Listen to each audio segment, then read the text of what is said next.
Hey everyone, welcome to the Horror Show. I'm Cecil Laird, and today we're here with the owner and creator of Mad Props, and that is Mr. Mike Syfritt. And I'm here to talk to Mike today because he is very proficient at making all kinds of props and costuming things, and just basically he's all over the place with this stuff. So rather than try and explain what he does, I'm going to have him do that. So Mike, please tell everyone what you do. I'm kind of a jack of all trades. I make anything that kind of tickles my fancy, so to speak. So I'm actually a big horror fan, so I love horror movies and things like that. But I also love steampunk, so that's why lately I've been incorporating a lot of horror-esque stuff into steampunk. Mm-hmm. You know, I just really tend to go towards the villains of all characters. As a costumer, I have to build everything from the ground up, and I'm kind of OCD when it comes to, you know, the look. So for instance, if I'm taking a character out of a comic show, Doc Ock is a good example. Mm-hmm. I want him to look like he came right out of the comic into real life, mm-hmm. and spot on accurate. So over the last several years, I've really focused on that to make sure that all of my props and all of my costumes are, you know, spot on. And from what I've seen, they all definitely are on point. When you did Professor X, that came out awesome with the Cerebro and the wheelchair and everything. It looked really good. Now that one's not even done yet. Oh well, what I've seen so far is already really awesome. So now you mentioned a few years recently how you've been changing your sort of approach a little bit. How long have you actually been doing this? I actually started making costumes in about 2004, so I've been around for a while. Nice. Started with Vash the Stampede from Trigun. It's a Japanese anime. I don't watch a lot of anime, but there are a few that I just really, really like, and that was just one of them. Mm-hmm. So I did that. I took it to San Diego Comic-Con, got a huge response from it, and I was like, wow, this is fun. I'm going to make more of these. So it kind of spawned from there, and and then making Vash the Stampede got me interested in steampunk because I started seeing all of this like weird gadgetry and this whole like, you know, Victorian era style thing when I went to San Diego Comic-Con during that era, and that just segued me into, you know, doing what I do this now. Kind of stuff. And have you always been like good with your hands and sort of just creating stuff on the fly? Yeah, I've always been a maker of some sort. You know, I mean, all through high school, the only class that I was able to really remain with good grades was my woodshop class and metal shop class. Nice. So I built a rocking horse for a niece, you know, really? All kinds of skateboards, whatever. Okay. And then as I grew older, you know, I started doing a lot of different prototyping and things. Mm-hmm. My last business was doing custom vehicle graphics for Mini Coopers. Oh, wow. And in the process of designing, you know, stripes and things like that, I started creating products that enhance the look of the Mini Cooper. And so I did a lot of prototyping and stuff for that. Nice. Okay, and so what are some of the highlights that you've created? I'm actually pretty well known here in the local costuming community for my Gaslight Joker. It's a steampunk version of Joker. Mm-hmm. And then also my steampunk version of Todd McFarlane's Gunslinger Spawn. Mm-hmm. So those are my two pride possessions at this point. I really enjoy doing Doc Ock, and I'm going to try to see if I can bring Doc Ock back out for this year's Phoenix Comic-Con. Nice. It was actually a 2-day build.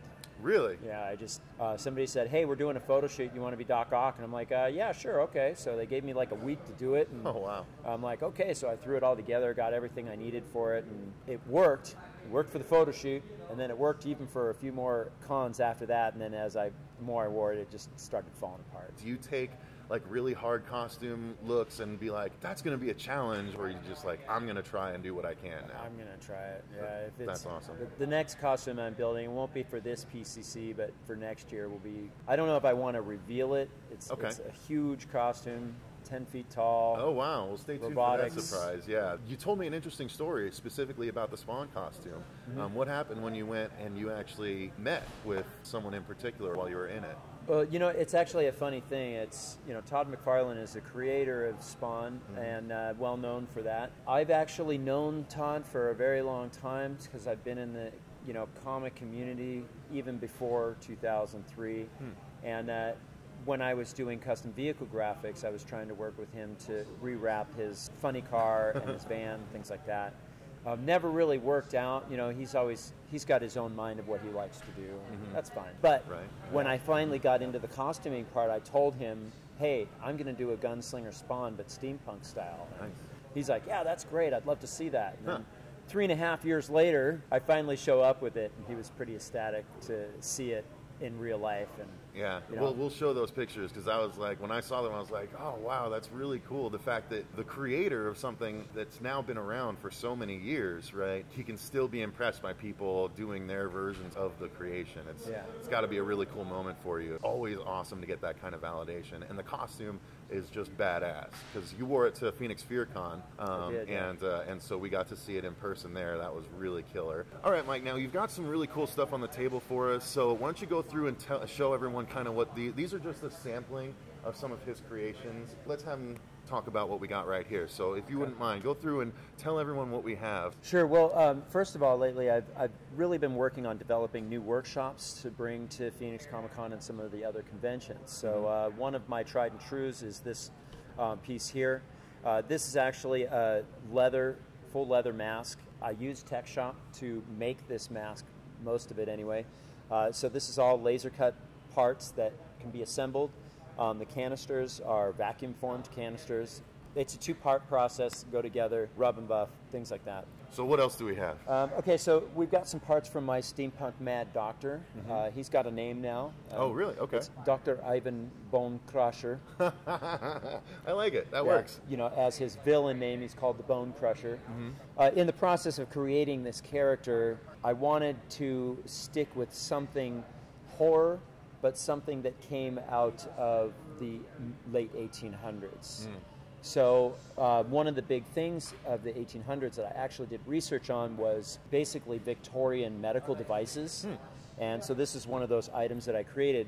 This is an actual recreation of a bone saw from the 1800s. So I found one that was like, that looks really menacing. Authentic, so I have to make that. It's really cool. I'm going to also show you guys in another process of how to make something similar to this. So this part is made out of EVA foam, so it's flexible, not hurt. It looks so good. Pine wood and a little bit of leather. It looks very realistic, but at the same time won't hurt anybody. So this right here is some wet formed leather for the holster. This gun here is a DNA extractor. I can't take credit for the actual build of the gun, but I did all the paintwork on it. A buddy of mine, Ryan Lunt, I'll drop his name. Sure. Great guy, good creator. He kind of threw these together, and you know, he didn't do a lot of work to this. This is pretty much what it is. If you take this part off of it, this is the DNA extractor. It was a toy from Mattel. So anyway, they're very hard to find because the toy was short-lived. That's crazy. Don't know why. That's such a great repurposing though, man. That's so cool. So it's got some cool features. Oh wow, it's got motion to it. This actually does light up bright green at night. It looks really good. That's awesome. And then this piece right here is actually just a candlestick holder. This was actually a creation that I did for a wet form mask workshop here at Tech Shop. And I had a piece of scrap leather that already kind of had this hole cut out of it. Oh, okay. I'm like, hey, let's just wrap this around a face and see what we come up with. And so as the process went, I ended up making it into a really scary looking... Yeah, it's so cool with the stitching.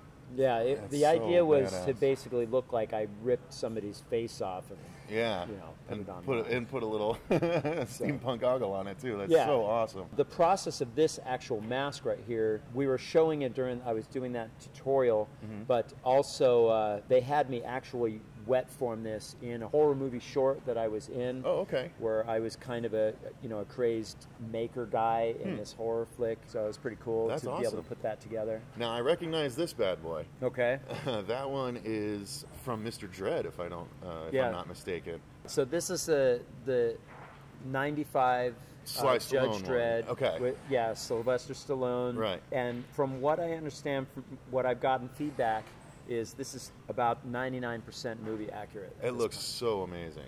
So, and this is all made of EVA craft foam. This is another workshop that I'm putting together. I sell this as a kit now and send the kit out. And what is that mask there? That one is something specific that someone this was a commission that I did for a guy. He is doing a steampunk Fallout type character. Nice. So he wanted a specific look. He showed me a picture of somebody that already created something, wanted something very similar to that. I really tried to talk him into this mask because this is my own creation. I liked it. But he's like, well, I really don't like the squared off jaw. And I'm like, all right, let's go ahead and do that. I put this together last week, had to create a whole new template for it. I did modify it from the original design quite a bit, using my canister set and cutting out parts for it to give it that look. These parts here in the original mask were wet formed leather and then bolted down. Oh, okay. I actually went through and modeled and 3D printed these parts to fit with the materials and stuff that I had in stock. That's great. I built this whole thing from start to finish in, say, probably 12 hours. I appreciate you showing us all this stuff, Mike. What we should probably leave everyone with is, I know you mentioned that you sell kits for the gun, so where can everyone go to get your information, see your stuff, and get the kits and do all that stuff? I actually have several places that you can go. You can find me on Instagram, Mad Props. The Mad Props is with 2 P's at the end, so PROPPS. I've got a madprops.com website. I don't really do a lot with that at this moment. It's just kind of an informational that just brings you back around to Instagram and Facebook. Gotcha. There's also a Facebook Mad Props. Also Mad Props on Etsy is where I sell some of my kits and products. Well, thank you very much for telling us all about yourself, and I'm sure there's going to be plenty of people going to find out all about your information and what you can do for them. As well as just hopefully getting down here to the tech shop and maybe seeing you in person and actually getting a full-on class from you. We should mention here at Tech Shop in Chandler, Arizona, you do classes for people specifically about this stuff. Correct, yeah. I'm actually an instructor here, and I teach the 3D printing class, Illustrator, and RTV molding and casting classes. Those are my 3 basic classes, but I also do a lot of workshops. So I've got a wet formed leather mask workshop. We're reincorporating the leather rose workshop, which I did for a couples workshop for Valentine's Day, but we're going to probably do that once a month for couples. Nice. To show you how to make a wet formed leather rose. All right, well, thanks again, Mike, for telling us all about yourself. I'm sure everyone is going to be very interested to check out your stuff. Thanks again for watching, you guys. I've been Cecil Laird. I'm Mike Syfritt. Stay tuned for more coming from this gentleman doing how-tos throughout the season. And remember, stay scared.